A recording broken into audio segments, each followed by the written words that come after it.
as we continue on our journey of intimacy towards God, right, it starts to begin that the relationship becomes about glorifying God and worshiping and serving God. And the more time that we spend with God, the more that call really is written within our hearts. And to see some of that, we're going to pick up in Exodus 33. I'm actually going to start us just a little bit back.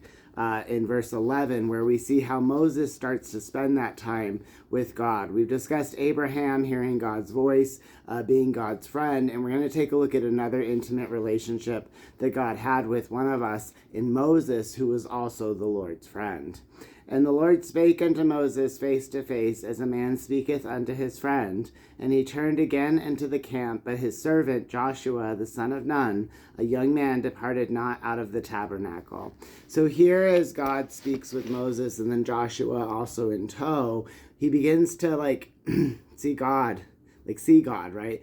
See him on a daily basis, although he doesn't see his face. This starts to increase the idea in Moses that it's about God and it's about serving and worshiping him. And it leads him to a place that I think those of us who spend time with the Lord go to, which is, I want to see more of you, Lord. I want to see you in my life. I want to physically have your presence as much as I can. And that's what leads Moses to this next request.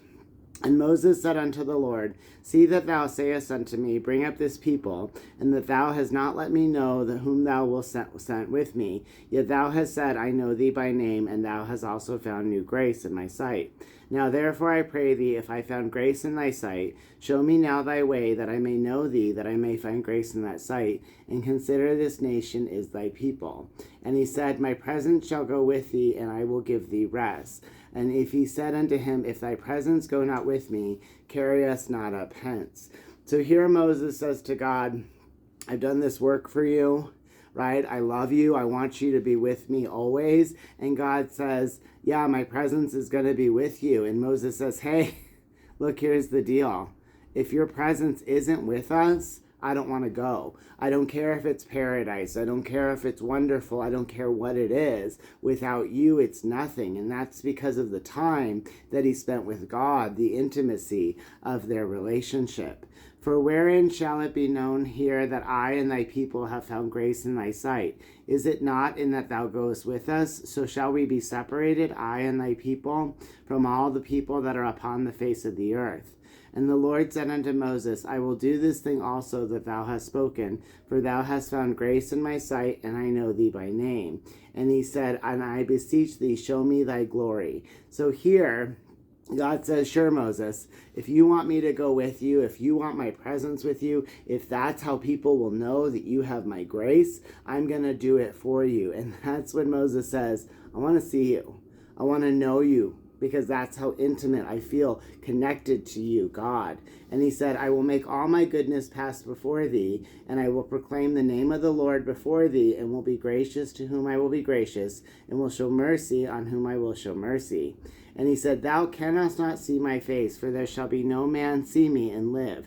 And the Lord said, Behold, there is a place by me, and thou shalt stand upon a rock. So God says, hey, you can't see my face directly, my friend, but stand in that rock, right? And then I'll go ahead and I'm going to pass by. But it shall come to pass while my glory passes by, that I will put thee in a cliff of the rock, and will cover thee with my hand while I pass by.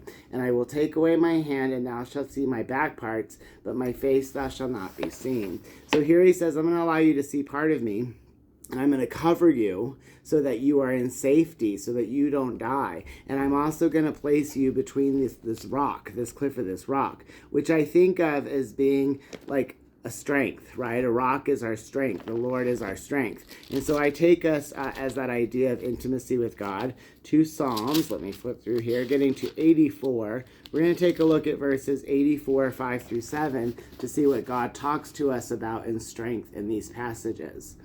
So blessed is the man whose strength is in thee, and whose heart are the ways of them. Who passes through the valley of Baca, make it a well. The rain also filleth the pools.